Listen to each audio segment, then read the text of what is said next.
Hello and welcome to the breakdown. We are coming to you live 3 nights a week, but next week we will be live 4 nights a week, 4 nights of Lincoln Project goodness because of the first presidential debate on Tuesday. So make sure to tune in and watch us on Tuesday. We will have pre and post debate commentary. I am Tara Setmayer, and this is Rick Wilson. And tonight we are joined by our friends Mike Madrid and Kurt Bardella, both senior advisors to the Lincoln Project. And as always, we are tracking the 2020 race very closely. We are 40 days away from Election Day, from the last day that you can vote, because early voting has already started. And of course, we always want to hear from you. So we are continuing with our hashtag Ask the Breakdown. If you tweet at us, Ask the Breakdown, we will take some of your questions. And my favorite part, you can call us and leave us voicemails, old school. So if you want to do that, call the number 701-203-1208 and leave us a voicemail, and we will check it and play it later on in the show. I wish we had some QAnon people. I wish we had some QAnon people calling our voicemail. I feel like we're being left alone too much by the global folks who look out against the conspiracy to run global sex rings out of pizza restaurants. So if you're a QAnon follower, do call our number. Some intern questions for Q. God damn it, Rick. Yeah. That would be, you should just play the voicemails that you get, or that like Keith Edwards gets, because he gets some doozies to that voicemail. We might have to incorporate I've gotten a few. I'm gonna have to pull some of those up at some point. Part of the alien lizard people Soros conspiracy. Yeah, and you know, we can't play any. I don't get voicemails because thank God no one has my phone number. But if I were to ever put up some of the rather colorful text messages and DMs that I get, you'd have to blank them all out because they're so vile. It's absurd. Anyway, yeah, let's. Meanwhile, at Trump's White House lair. We've talked about these states, these 6 states, as the core battleground of this presidential election. They're all states where Joe Biden leads to varying degrees in the polling right now, all states that Trump had won in 2016. It's a scam. It's a hoax. Everybody knows that.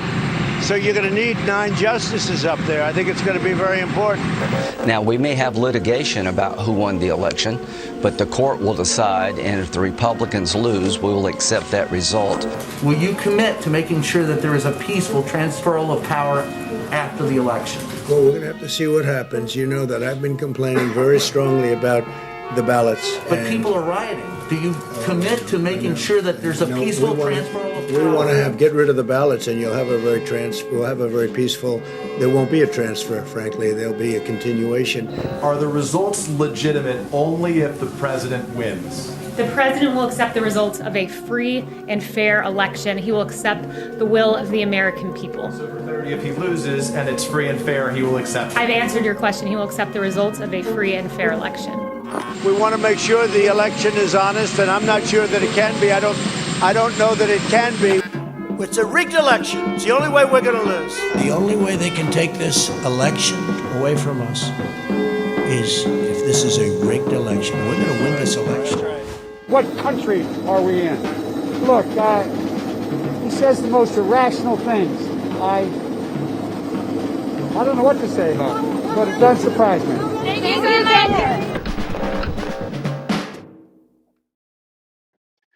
Well, you know, the White House asylum seems to be functioning at its usual high level of complete batshittery. But we'll welcome everybody to LPTV, our continuing experiment, as Tara rolled into the intro a little earlier. Tonight, we're going to welcome our friends Mike Madrid and Kurt Bardella. We are going to have a little fun tonight. It has been a very quiet week in Washington and in the country, so really isn't that much going on, right? I mean, we had a new healthcare plan. No, we didn't. Okay.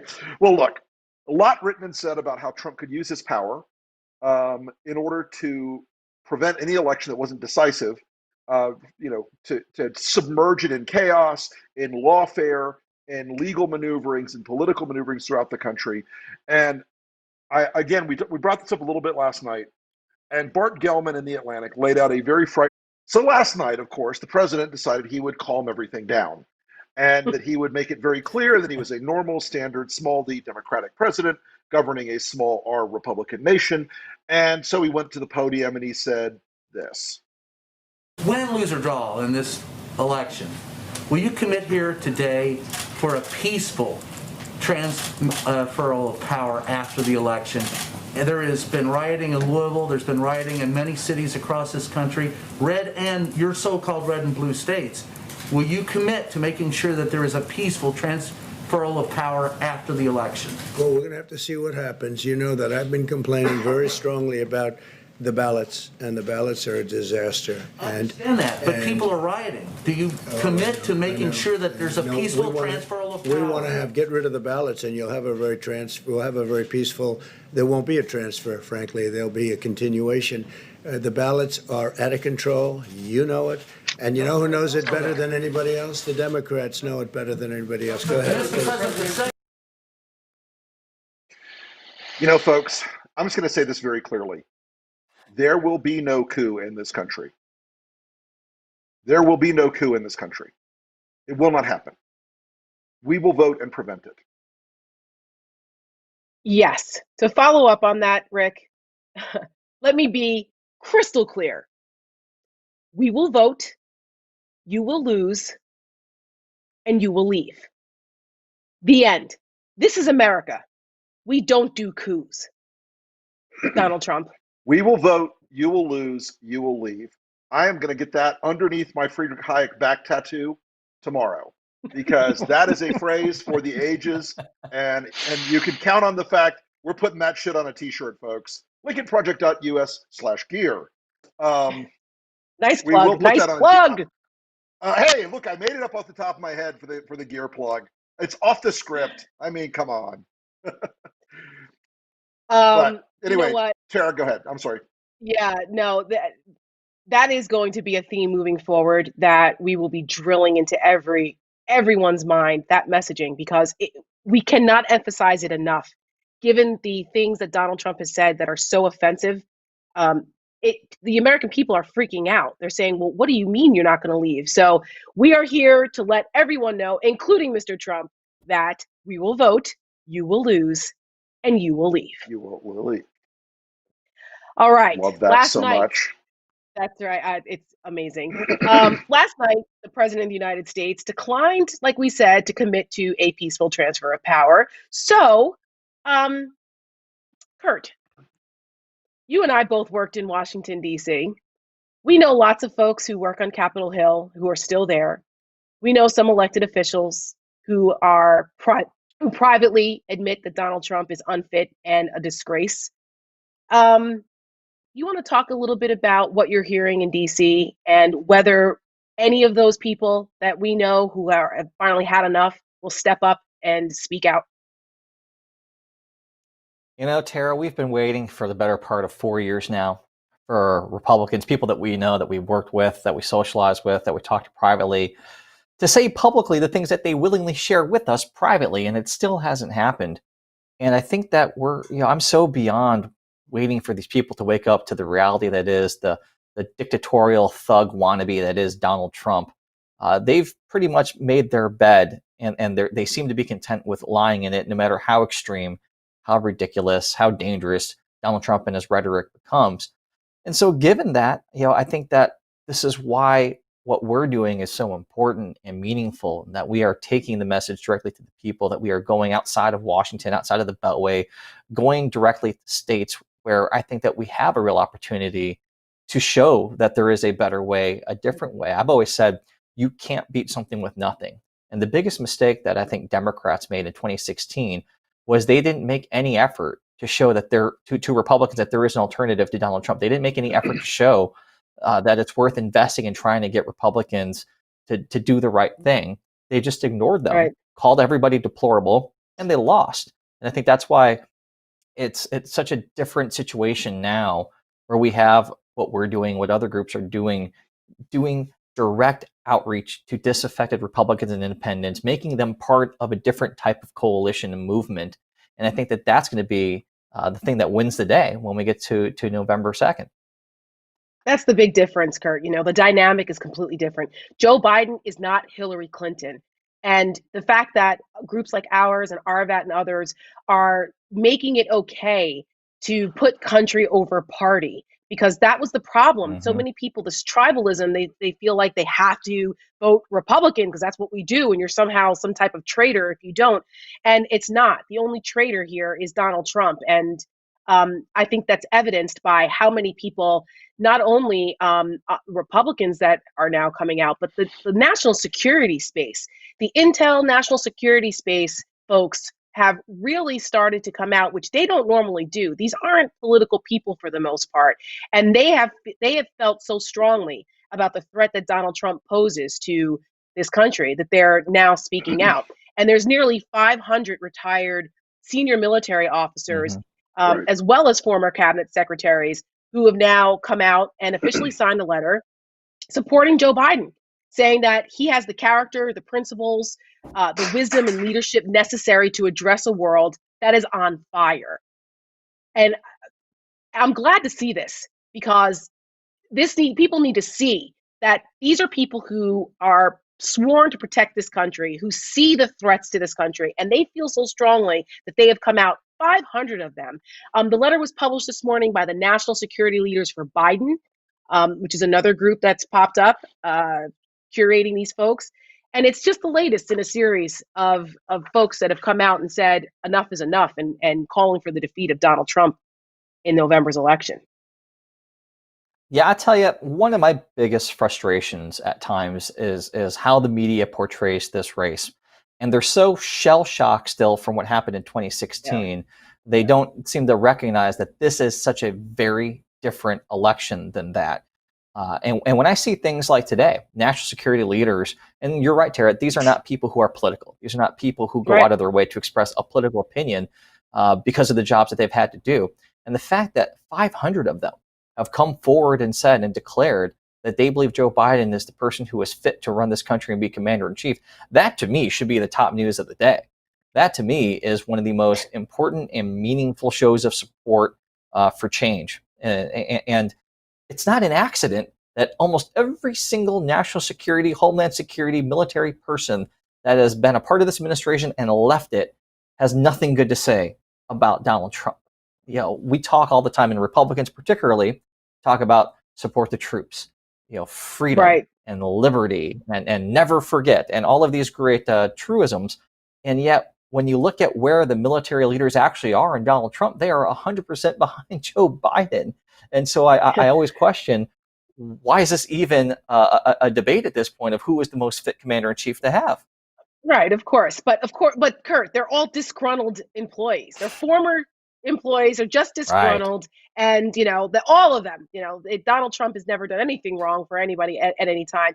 Do you want to name any names of some of the people who have been just duplicitous and craven throughout this whole thing?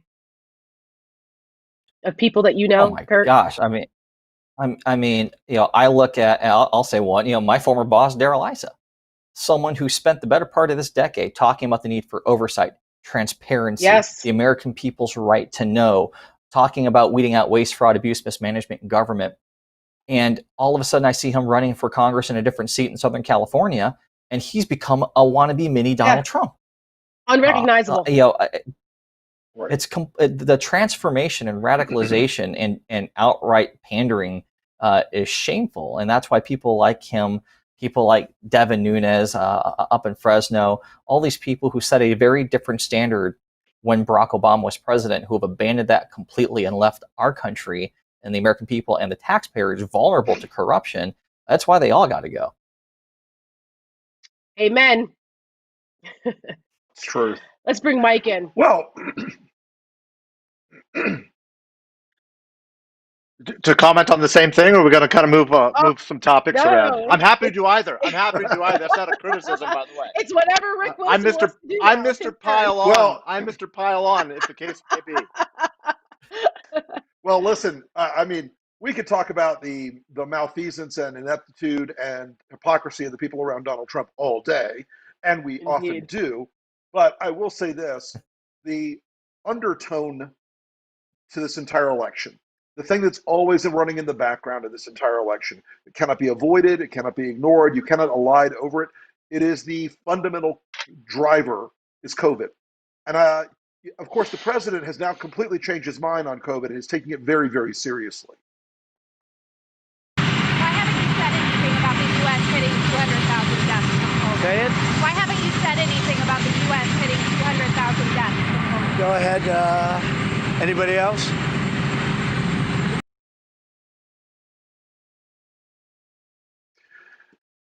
Y'all, I know sometimes it is tempting to get submerged in the Supreme Court fight or in whatever distraction of the day.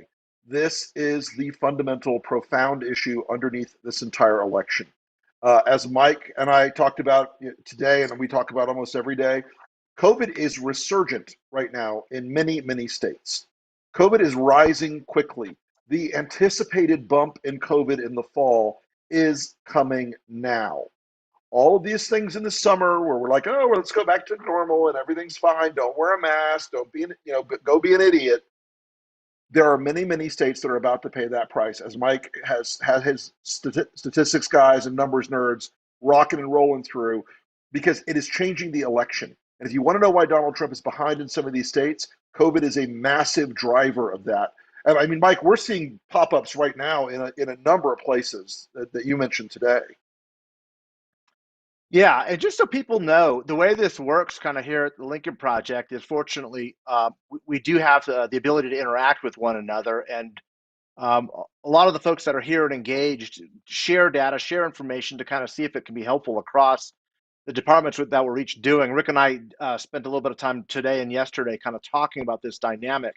Keep in mind that COVID has been the one issue that has really been the proven issue to drive down Donald Trump's support levels. And I don't mean to make this political, but when we're 45 days away from an election, I think I owe it to everybody to talk about what Rick just said in a very campaign context, okay?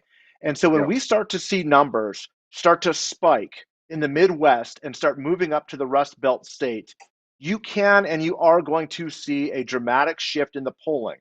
And we'll get to that in a little bit because you're already beginning to see the beginnings of some of these numbers drops with constituencies that have remained rock solid for Donald Trump, okay? And as Rick said, unfortunately, the continued rallies, the coming winter, the lack of a cohesive national plan, the mismanagement and the incompetence of this pandemic is going to lead to the worst problem that we have had with COVID-19 in the winter months. And it is just beginning, and you are starting to see it in specific counties in the Midwest and the Rust Belt right now. And you're also, again, seeing a consequent and commensurate decline in support levels for Donald Trump amongst, and get this, because I never thought I would say this, non-college educated white males. This is the bone of Donald Trump's support. And we're starting to see 5 to 7 shifts downward in support. And if you don't want to take my word for it, and if you don't want to take the Lincoln Project's word for it, take Fox News polling word for it. Because for the first time Mike, was that Fox News that did those polls? The polling for the network known as Fox? The network known as Fox News has polling data that shows 3 remarkable things. The first is that Joe Biden has pulled ahead in Ohio by 5 points. That's the Fox poll, leading, right? That's the Fox poll in Ohio is saying the numbers are moving decidedly with non-college educated white males who are watching Fox have gotten the message. They got the memorandum. And the memo says the president's mismanagement is killing you and you're in deep trouble unless you make a change. And they are finally beginning to respond. So in each of these 3 battleground states, Ohio, Pennsylvania, and Nevada, large numbers of non-college educated white males, huge shifts nationally. We are starting to see Joe Biden now get over the 50% threshold in battleground states.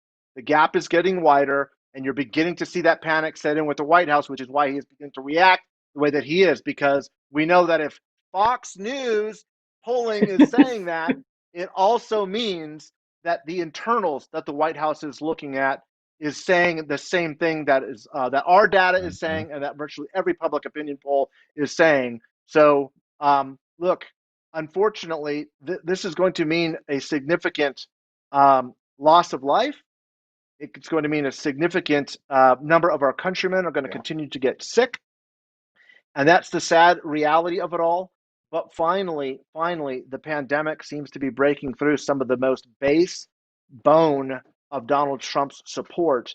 And while there is still a long time to go, and we have been cautioning against individual polls, this is about the third in a series now that we are seeing. And so that's a trend. That's an important data points to. That's an important data points to look at. And I have been saying, since we got launched on this thing, there has been no movement with non-college educated white male ever through anything. Until now. No other issue until just the past 48, 72 hours. We're starting to see movement. And unfortunately, it's right in line with what's happening with COVID outbreaks in the Midwest and Rust Belt states. But Rick, before you bring in the next ad, I just want to emphasize the point that Rick is making here. Perhaps some of the reason why we're seeing movement with that demographic is because the rise in COVID cases is happening in 22 states.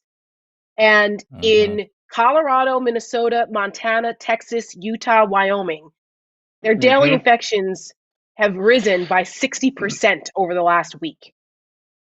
Right. That strikes a chord with people. It hits home for them. Because when you see the condition that COVID patients are in, or how they die alone, and when it's your grandmother, your father, your brother, your mother, there's really no way to ignore that.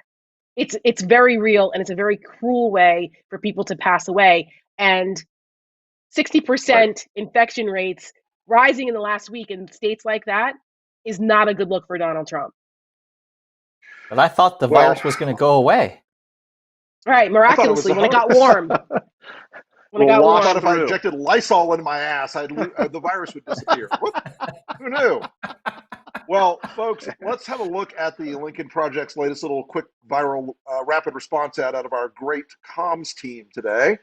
If we could roll that ad, nobody. Donald Trump says COVID-19. It affects virtually nobody. 80% of COVID-19 deaths are over age 65. It affects virtually nobody. That's over 160,000 dead Americans over age 65. It affects virtually nobody. If you're over age 65, Donald Trump doesn't care if you die. Do you? The Lincoln Project is responsible for the content of this advertising. 200,000 plus dead Americans are not nobodies. And the fact that Donald Trump seems to think that this is just a hoax, that only a few people, nobody really gets it, is despicable.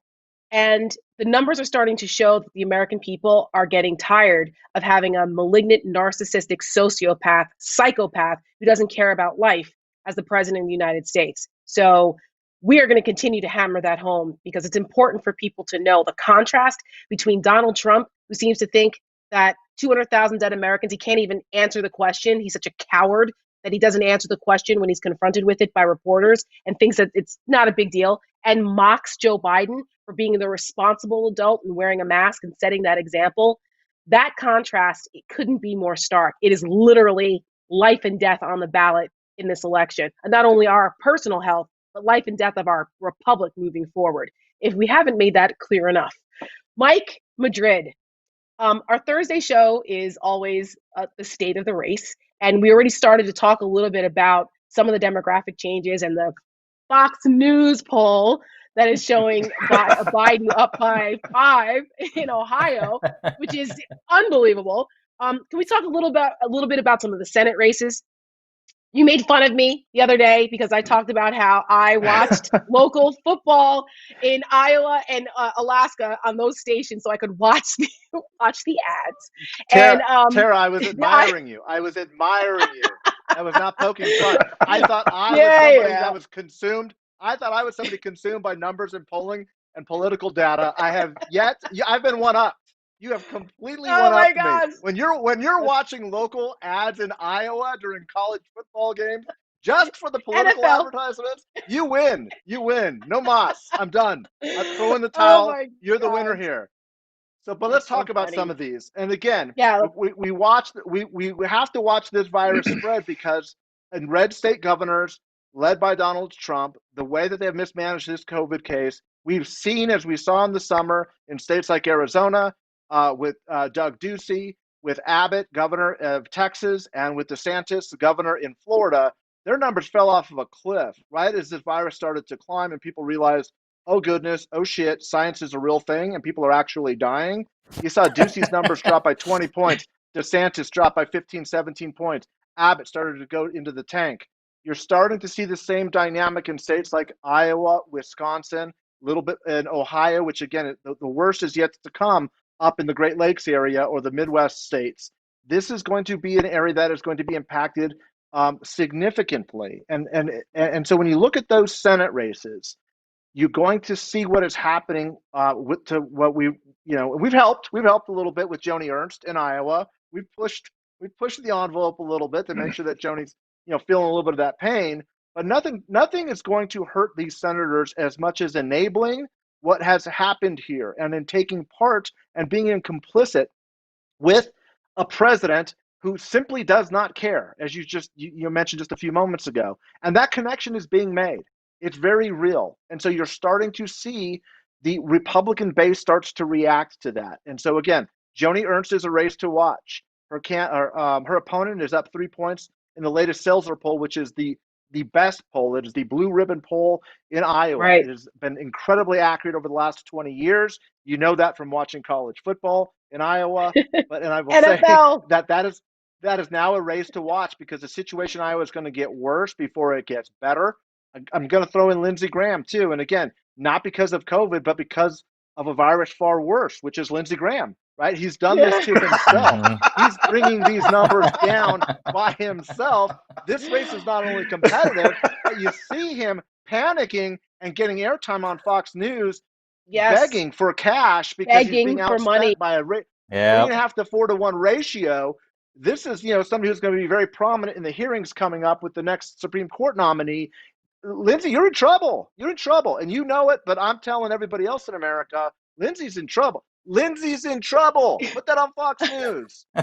They did, because Lindsey himself was on Fox News begging for money, whining, and I'd never seen him so panicked in my life about how much he's being outspent. Talking about Jamie Harrison has raised $100 million, and he only raised $13 million his last race for the whole thing, and how he's being unbelievably outraised, and he was freaking out.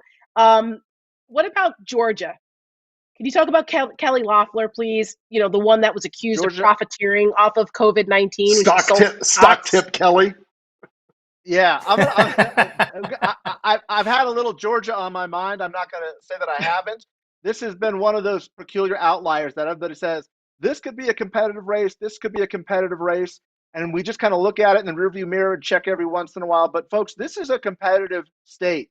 Okay, the likelihood of this flipping has gotten exponentially more significant. And here at the Lincoln Project, we're not making any bold announcements yet, but like we're under the hood. We got the the ignition running, and we're taking a good, deep, long look at that. Not just because of the likelihood of an extraordinary black voter turnout, but because of those Atlanta suburbs that I've been talking about for the better part of 8 months now, moving decidedly against Republican voters in the Sun Belt. It's happening. It's showing up, and you're seeing Biden still in the margin of error, but in positive range, in plus territory. Look, we're going to see Donald Trump in Atlanta tomorrow, on Friday, in late September.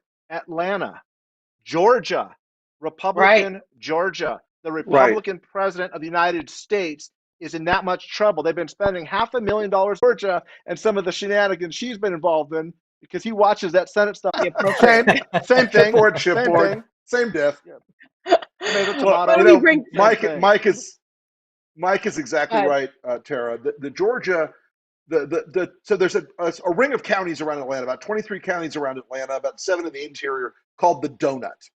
Those counties, for many generations, were rock solid, deep red Republican. Everything, especially draw a clock from about 8 o'clock on the clock to about 3 o'clock on that clock, north of Atlanta, were very, very Republican. And the rest of the state was extremely Republican. Gingrich country. It was. Right? That was Gingrich country. That's Absolutely. exactly right. Those counties have grown dramatically. And it's not because Georgians are having a ton of babies. It's because people are moving there from Pennsylvania, New Jersey, Michigan, Ohio, Wisconsin, New York, New Jersey, Connecticut, Massachusetts. They're changing. The Sun Belt is becoming more educated. Atlanta is a massive economic powerhouse which attracts educated voters and educated workers. And a lot of them are Black. Yes, and right, that's the second Black part. voters. And a lot of those voters are highly educated, upper middle class African American voters, and they're moving there in droves because Atlanta is a great place to live. Let's be honest, it's a great city in a million ways. And so the political character has changed there. Those upper middle class and middle class African American voters are high propensity, high turnout voters.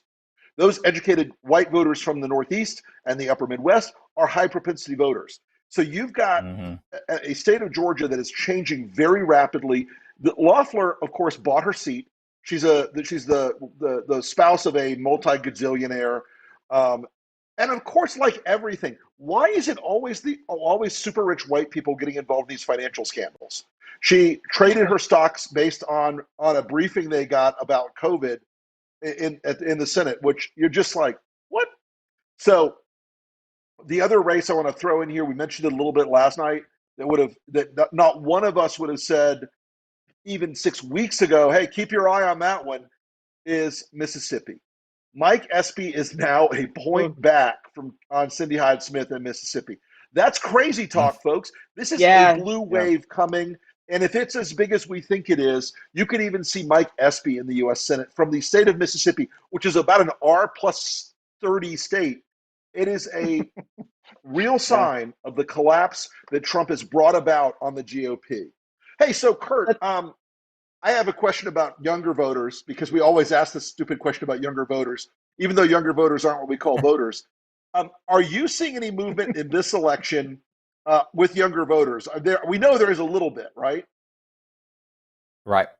Well, I think that we saw, and this is interesting because in the primary, the entire rationale for Bernie Sanders' campaign was it was going to be fueled and propelled by the younger vote, youth vote coming out in historic numbers.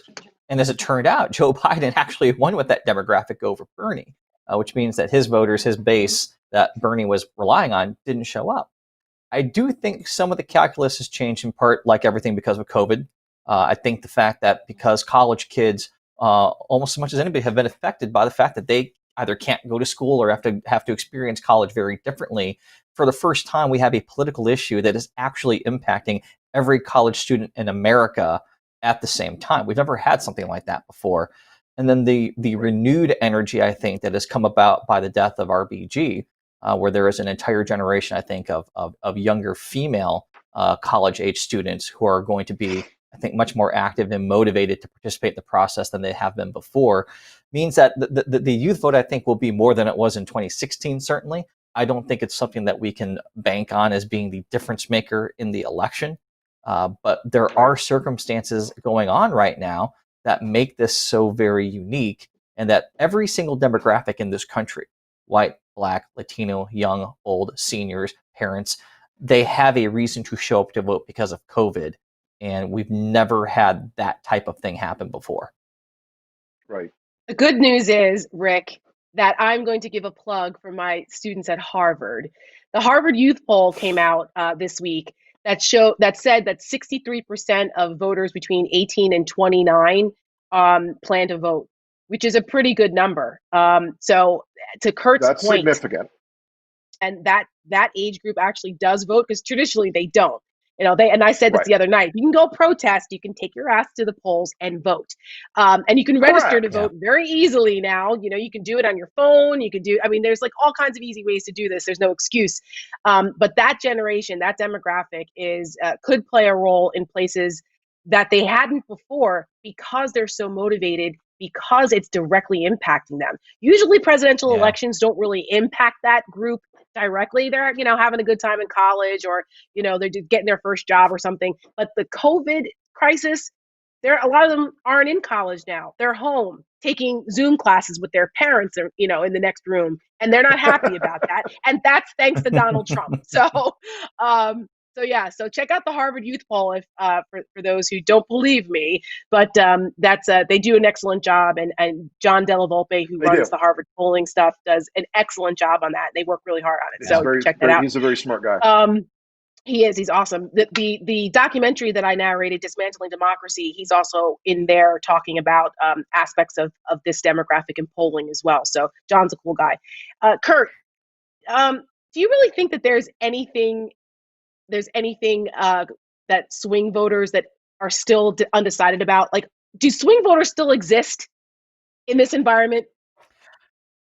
I think that by and large, part of the reason why we've seen, I guess, more stability in the polling is because there aren't a lot of people who don't know how they're going to vote in this election at this point. After what we have seen happen and what the American people have endured, 200,000 plus deaths, the only area of movement that I think really exists are for people who have been in denial about Donald Trump and denial about the coronavirus, having it hit their own backyard and seeing in their own homes, their own lives, their own social circles that, it turns out this thing isn't going away. Turns out the summer didn't melt away the coronavirus. Turns out going to super spreader, make America sick again tour rallies is a stupid thing to do that will get you sick and you will die.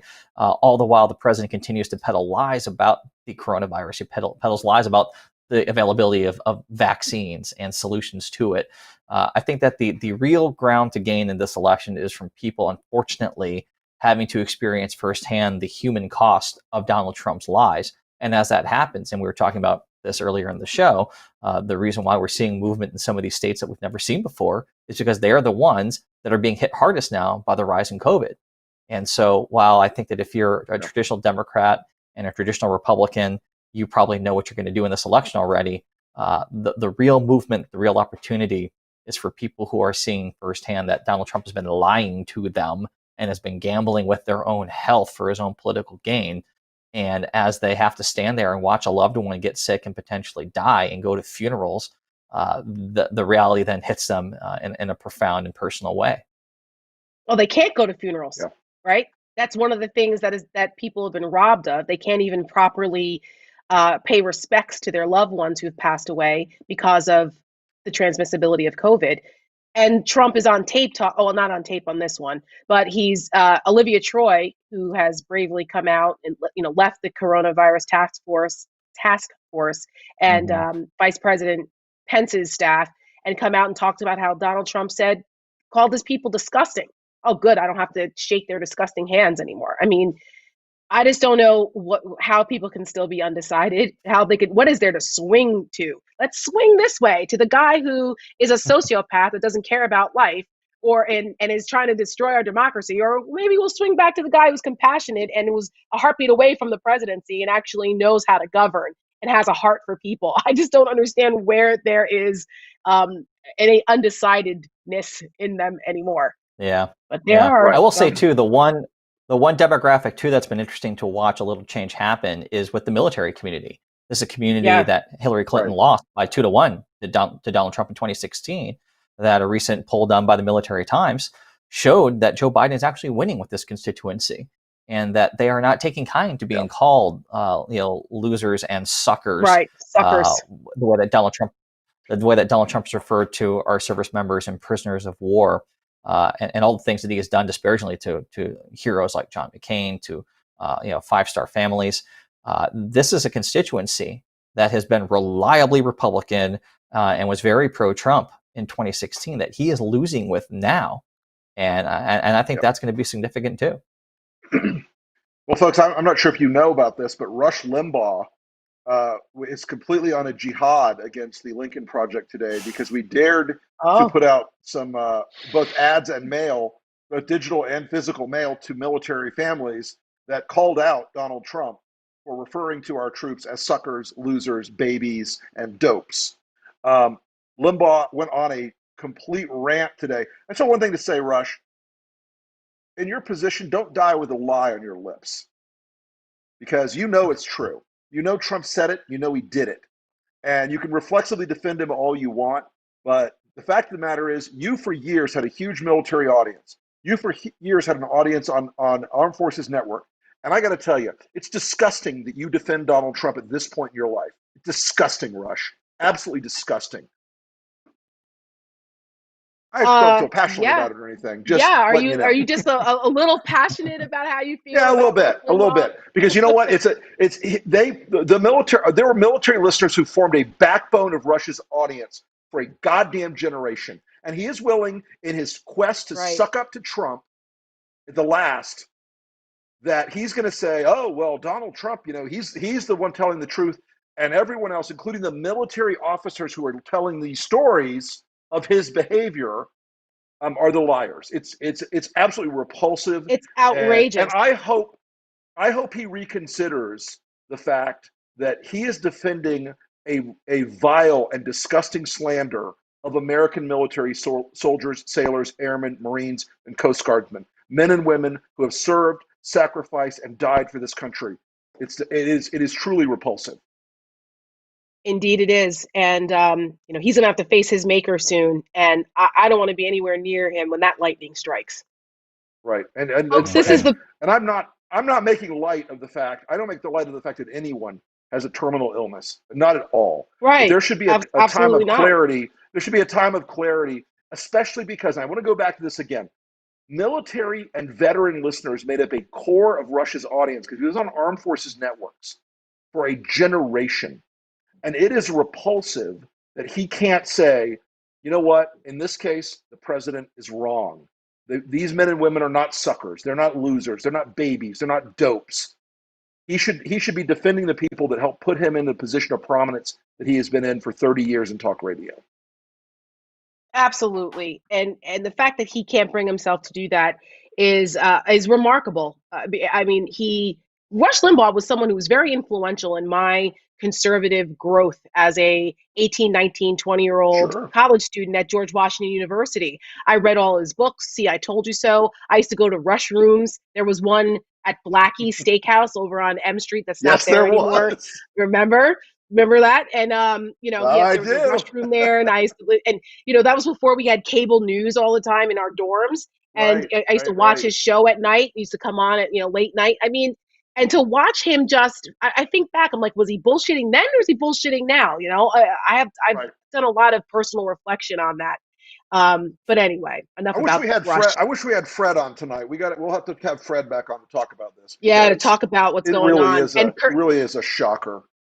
It is. And Kurt, you've really done a lot of great work for the Lincoln Project on helping to get that word out on the military issue. And kudos to you for getting that underway, because it's an important constituency. Thank you, and, Kurt. Yeah. That they need to know that there are people out here who are fighting for them, and not to get caught up in the BS that's coming out of Donald Trump's mouth, a silver-spooned, draft-dodging coward. Yes. On that note, well, those publications are so important. Go ahead, Kurt. Right. I mean, people underestimate Stars and Stripes and Military Times, Air Force. They really do underestimate the reach of those publications and their importance with that audience. 100%. Stars and Stripes has been around for decades. Go ahead, Kurt. It's like when you look at the trust meter of how service members absorb news, those publications rank the highest, well above CNN, the New York Times, Wall Street Journal, any other traditional publication. Sure. These ones really rate highly because they're not political. They are seen as something that is objective, not partisan. And I think it's so important to use those channels to try to inform our military service members about what's going on and what the commander-in-chief is saying about them day in and day out, and how disrespectful and how casual he is about their lives. And so I think it's been a really important strategy, the Lincoln Project, to directly engage this constituency and this community through those type of publications. Well, on that note, let's hear from our faithful Lincoln Project supporters and bring in some of the viewer questions. What have we got? All right, Rick, you want to take the first one? James N. Giordano says, Please explain for doubters why polls are trustworthy and why we shouldn't believe Trump if every poll on November 2nd shows Biden far ahead and Trump then claims the election was stolen on November 4th. I'm going to throw that one to you, Mike. You're in the Thank briar you. patch on that one, my friend. Sure, happy to take that one. So, look, as I've been counseling ever since we began this discussion and started this endeavor, you need to take every polling data as a single data point and start to look at a longer term trend. That's why we start looking now at rolling averages as opposed to one poll. It is more difficult to poll Americans than it has been at any time in the past, and you often do see some variations. There's also differences in methodologies, and I don't want to get into the weeds too much with folks, but what I will say is this: by and large, polls remain valid scientific instruments to gauge public opinion. But you do have to know what you're looking for, and you do need to try to understand that what a poll's purpose is not always the same as what the next poll's purpose is. And so oftentimes you're comparing apples to oranges. Doesn't mean that they're both wrong, just means that they're both good fruits and both can be good for you. They just have a different taste and a different purpose. So what you do need to do is keep in mind and keep focused on the trend lines. That's the most important thing. And it's why I was so passionate today is we are starting to see a break in a certain demographic that we have not seen before, literally in 3.5, 4 years. So take them all with a grain of salt, each individually by all means. I wouldn't trust any one single poll. Look at the trend lines. There's a lot of data out there. And keep in mind that the polling has been remarkably consistent on this race for a very long time. And while a lot of things can still happen, the fundamentals of this race do look pretty good. I don't care. Biden needs to run like he's losing by 20. Okay. They cannot get Absolutely right. Please, I mean, please. I am a football fanatic. If you haven't noticed, I have my Giants thing. I watch ads during football on Sundays. I have a fantasy league team. And prevent defense prevents nothing but a victory. Nothing. So the Biden campaign cannot run like this in a prevent defense. For goodness sakes, please. If they don't remember anything else, stop running prevent defense. Run up the score. Right. That's right. On that note, I want to remind folks that next week we are going to do debate coverage. So we will be live on Tuesday evening. We'll do a pre-debate show and a post-debate show on Tuesday, the 29th. It is the first presidential debate, and we will be here to break it all down on the breakdown. Next up, we have a voicemail. I'm very excited. Yes. Let's roll the voicemail. Hello, I am a voter in Pennsylvania, and I'm enjoying the breakdown very much.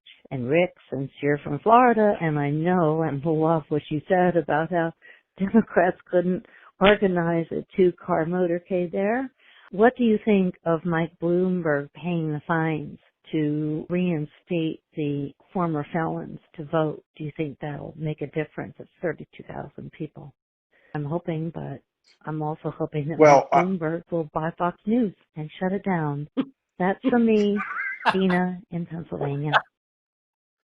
Well, thank you, Dina in Pennsylvania. That is a great question. Look, Mike Bloomberg has set off a bit of a firestorm on paying the restitution for the large group of felons who, under Amendment 4, are now eligible to vote if they pay their court costs, etc. Now, of course, you've got Matt Gaetz and the Florida Attorney General, a woman named Ashley Moody, who you should get to know who Ashley Moody is. And Ashley Moody should be famous for you soon, because Ashley Moody is part of this circle of Trump operatives and Trump allies and Trump fans in Florida who are doing whatever they can do to ensure that the state of Florida is tilted toward Donald Trump.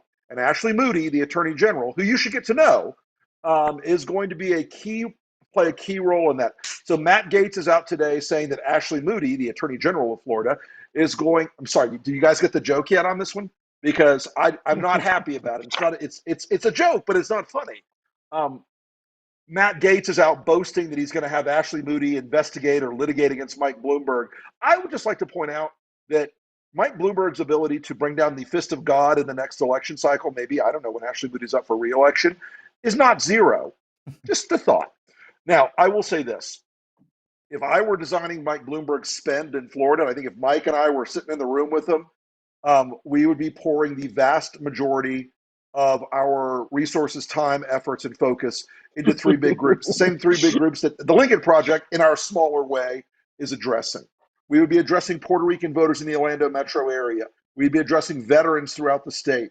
We'd be addressing seniors, because we're seeing that drop off in all three of those groups. And it looks like those are all gettable groups. And if you work those three groups in Florida, you can roll up 350,000, 400,000 people that will give you the pad in what is going to be a tied election. So that's how we'd focus. And I think Mike, paying the restitution of those individuals is meritorious, because I do think that the intent of the voters in Amendment 4 was not that there would be like 27 different hassles and hurdles on the back end of restoring the rights of felons in the state of Florida. Once they'd served their time and were out of prison. Really quick on that, just to dovetail on it real fast. What Donald Trump is trying to do, and what those Republicans are trying to do by accusing Bloomberg of engaging in buying votes and claiming that it's illegal, it's not illegal. What he's doing is he's paying off the restitution so they can become eligible to vote. This has been litigated, and because before they were trying to say, listen, this is a poll tax. You're basically taxing people so before they can vote.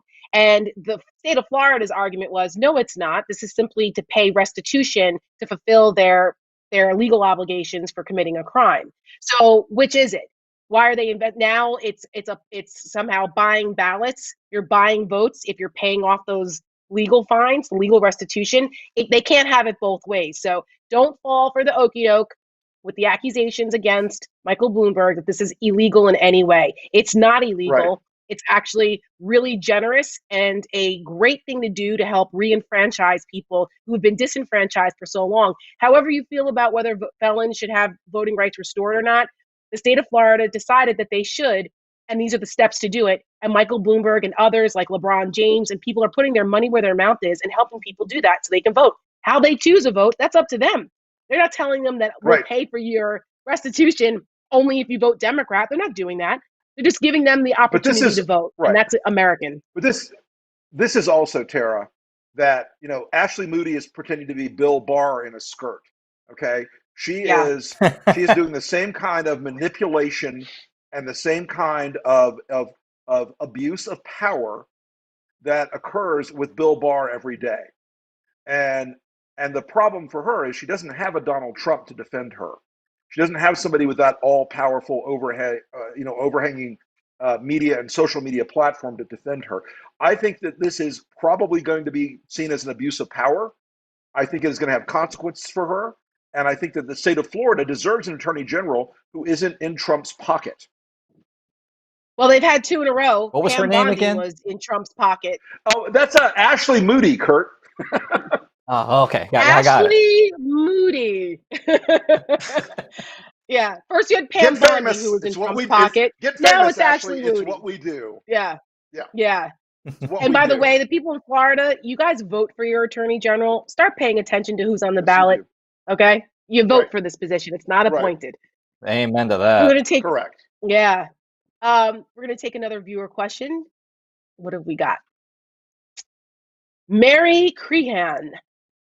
How does Kentucky, one of the poorest states, have two of the worst senators and have kept Moscow Mitch in power for so long? Why does he have such a hold on the state? Could he lose? Mike Madrid, does Moscow Mitch have a chance of losing at all? Well, look, I think campaigns matter and everybody has a chance at losing. I'll say the way he has held on to power is he's probably the prime economic engine for the state of Kentucky because of the largesse. He's able to pull it down from his position as the Senate Majority Leader. I'm going to be honest with you, it's probably going to be a big challenge, but Amy McGrath has raised an unbelievable amount of money. I think she's raised and spending even more money than he has, certainly in the last couple of weeks as this race is going to get tight and tighter.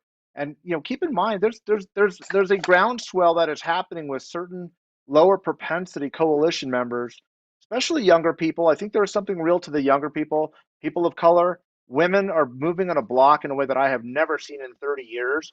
And there's always going to be, I think, a chance of a whole host of upsets. I'm sure that we're going to do one of these on on the breakdown as we get closer to the elections of some of these upsets and peculiar things that might be popping up. So look, Mitch McConnell is a deeply unpopular figure, a little bit more popular in Kentucky because he's been there for a long time, but I'm not going to rule out the possibility of an upset. Not likely, but it's absolutely possible.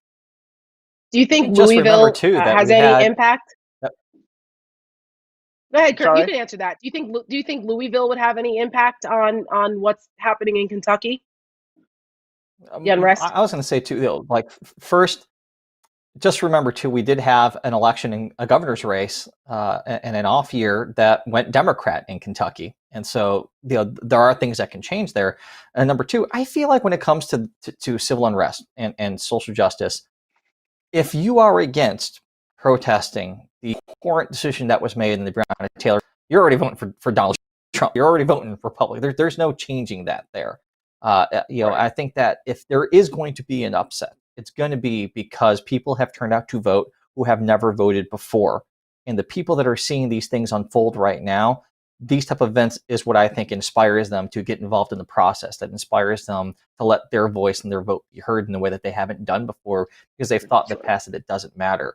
So if there is going to be one of those surprises on election night, and I'm with Mike, I'm not saying that it's likely, but elections happen for a reason, campaigns happen for a reason. It is always possible for someone to lose an election. And if that happens, it'll be because a number of people have decided to show up and raise their hand that haven't done it before. Yeah, I think that's right. By the way, Amy McGrath runs ads here in the DC area. I see them all the time while I'm watching football.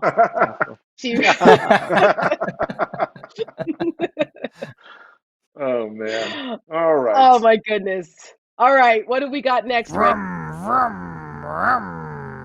It's a segue.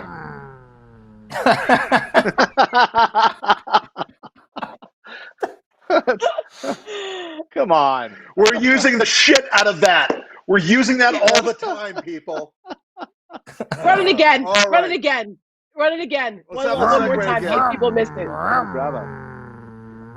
Oh my gosh, that is fantastic. Oh my God. Oh my gosh. So Tara, I guess we're in the Mike D block Madrid. now, folks. Yes, but before we do that, we have to say goodbye to our good friend Mike Madrid. Mike, thank you so much for joining us. We shall see you next week. Love being Mike, on the don't breakdown. get caught by those, guys. watch out for those bears. I'm worried about you. What bears? Watch out for the segues. Oh man. Oh. All right. Go ahead, Rick. Tara, you and I are both huge fans of White House Press Secretary Kayleigh Mendacity. Sadly, we were able to really go deep on her continuous stream of prevarications, lies, bullshit, and spin. But we didn't forget about it or you, folks. We promised you a new Kayleigh Mendacity element, and here we go.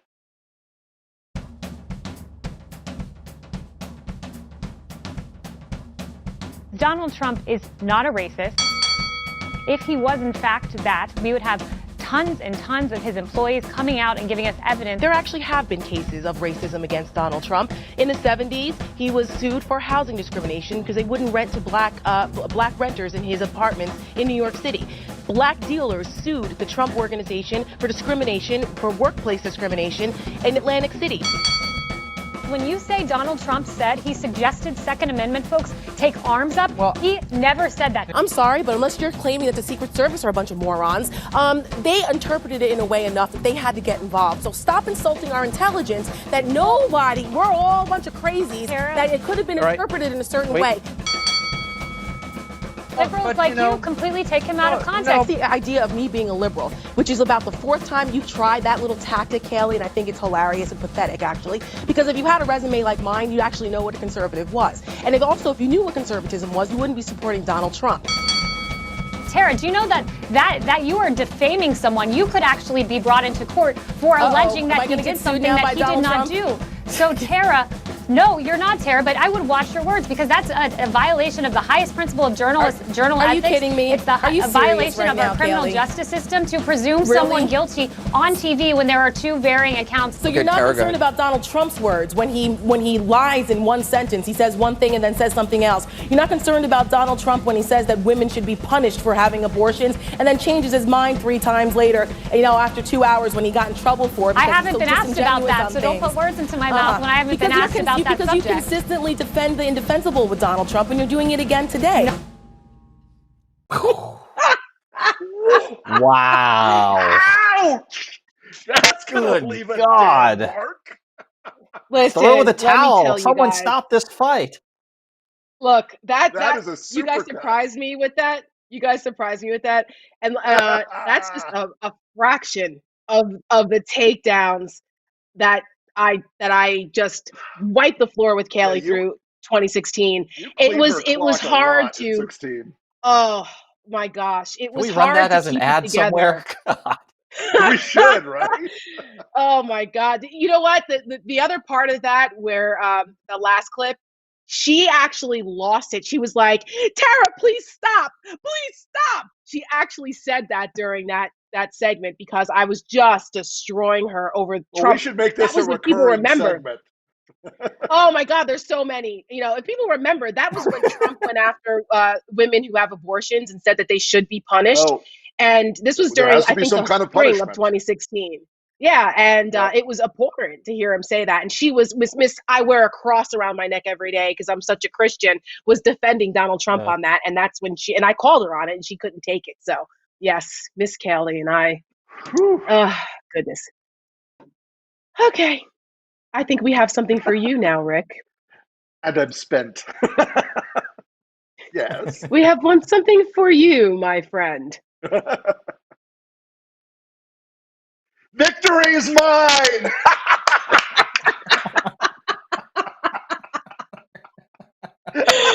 Oh my God. The mailboxes. Can we put that back up? The mailboxes in the background. That's golden. Yes.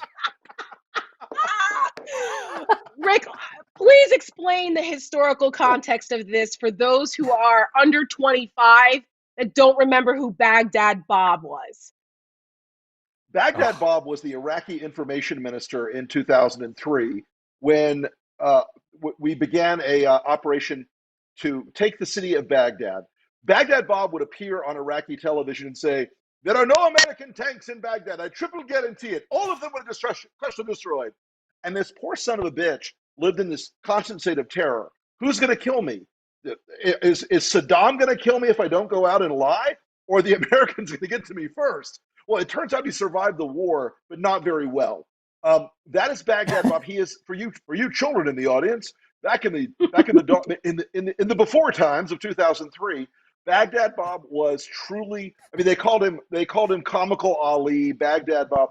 The guy became a running punchline during the early days of the Iraq War. Fantastic, and she's perfect for it. Perfect. She wears the beret well. Perfect. She does. Oh gosh, this is wonderful. It's so cathartic. Right? Speaking of being cathartic, let's talk about voting, right? Voting is a solution to this nightmare we are living through in the Trump administration. And I want to remind our viewers that early voting has started already in several states. And as of today, it started in both Michigan and Illinois. They now are joining Alabama, Minnesota, Missouri, Pennsylvania, South Dakota, Virginia, and Wyoming. So we will keep you guys up to date about in-person voting. And our own Fred Wellman went to vote today early in Virginia.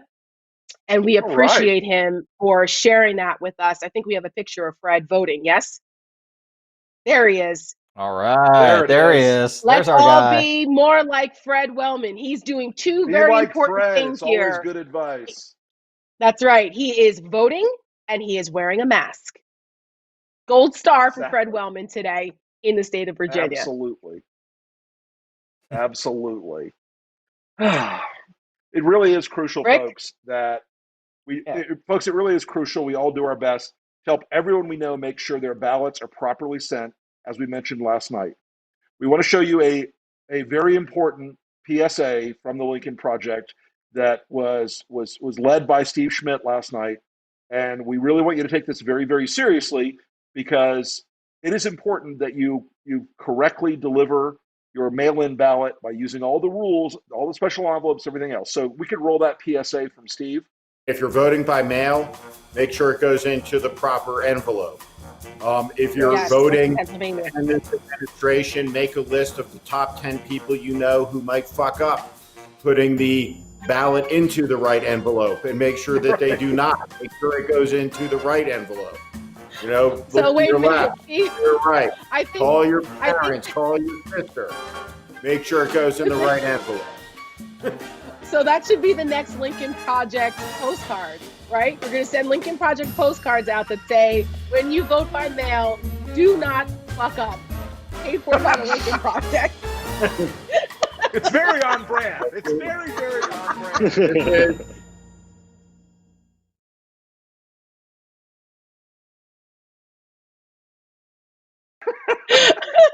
And that is All our right, folks. on-brand message for the night.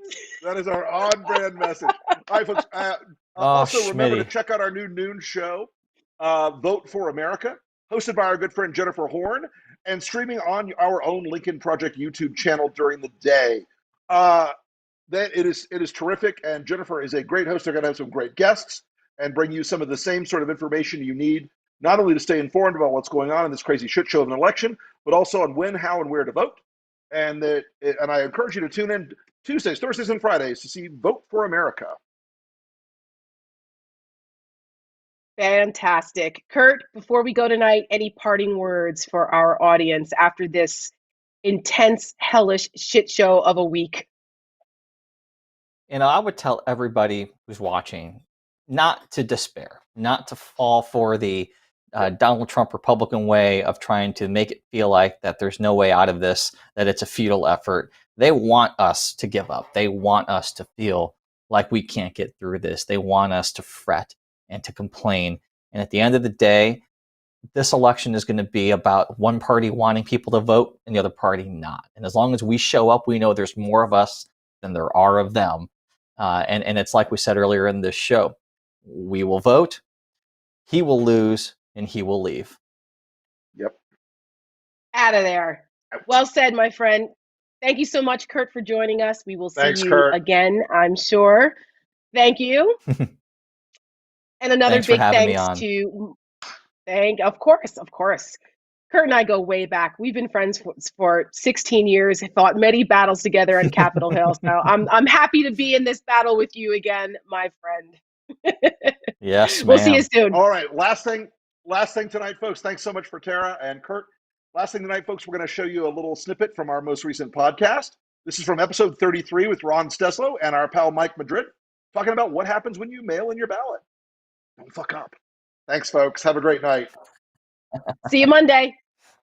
So it takes longer to count those ballots, which is why we won't have them on election night or the morning after. Precisely. And Right. it takes days, not hours. Right. It takes days, sometimes weeks, depending on the size of the state and the counties processing them through 50, 60, 150 counties, depending on the state. Right. And so as each county reports its count, there will be a statewide aggregate, and then you will get a daily update on which candidates picked up which votes. Right. Now, remember, the people voting by mail lean strongly Democrat. Exactly. And so the new counts that come in are going to start showing the Democratic candidate at the top of the ticket, in this case, Joe Biden, closing the gap of the votes total.